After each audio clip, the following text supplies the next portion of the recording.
Em, Hola Fabio, nosotros somos el grupo 11 y pues hoy vamos a hablar de la última lectura del seminario.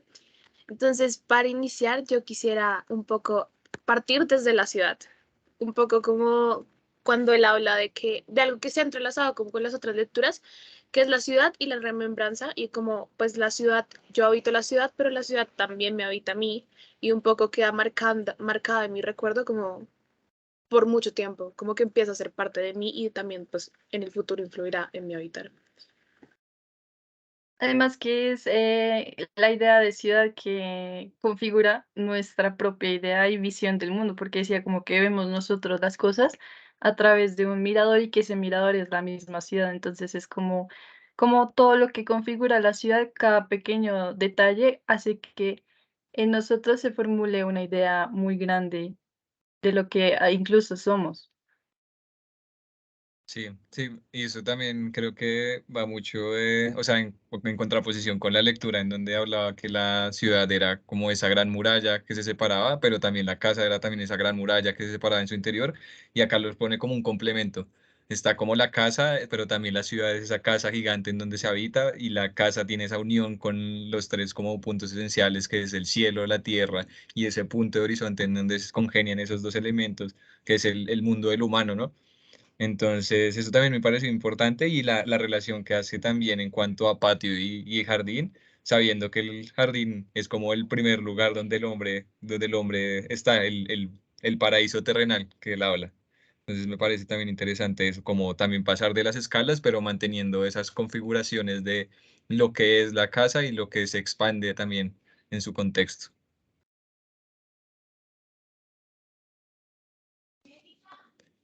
Y es Eh, porque Y es porque también relaciona como que la misma casa es la ciudad, lo que tú dices como en una escala diferente.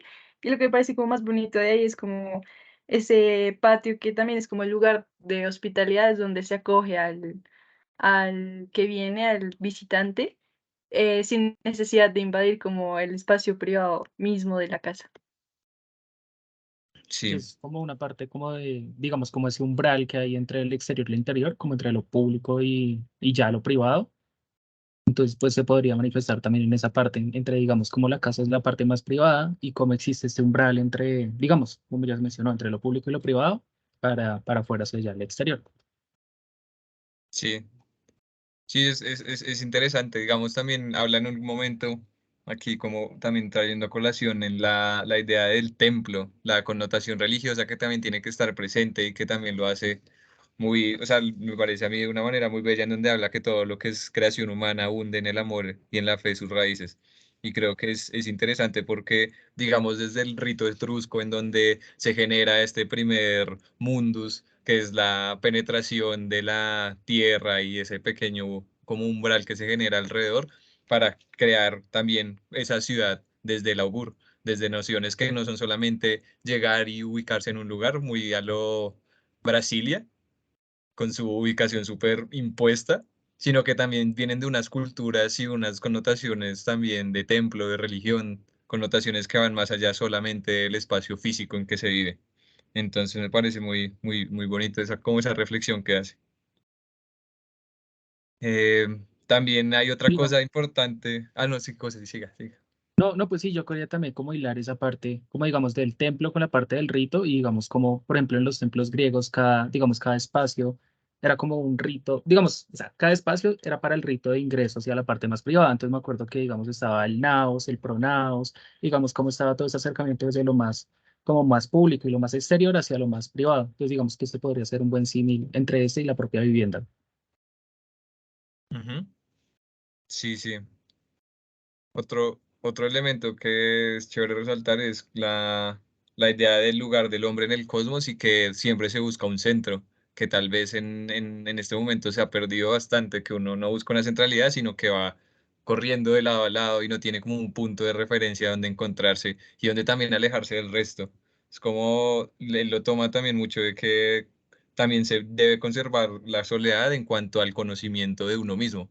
Tal vez si es necesario ese lugar íntimo, pero tal vez el lugar íntimo está dentro de esa misma ciudad, que es un punto de referencia para uno mismo en nociones ya más rituales.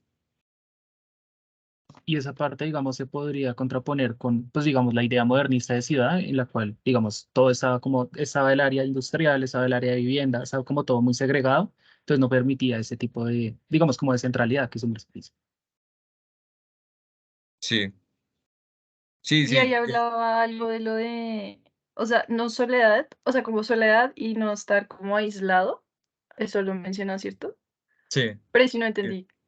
Creo que hace la diferencia, como digamos, es muy diferente uno estar en soledad en cuanto a reconocimiento propio, creería yo, en cuanto que es diferente a estar aislado y él lo toca que dice, eh, es,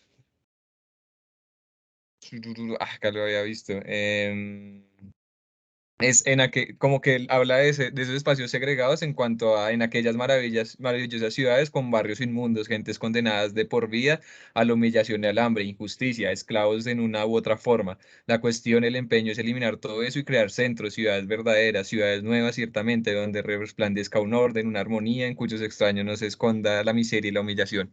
Es como la segregación no puede hacer parte tampoco de la ciudad en cuanto a que todos vivimos respecto a ese centro. Entonces la soledad difiere también de la segregación.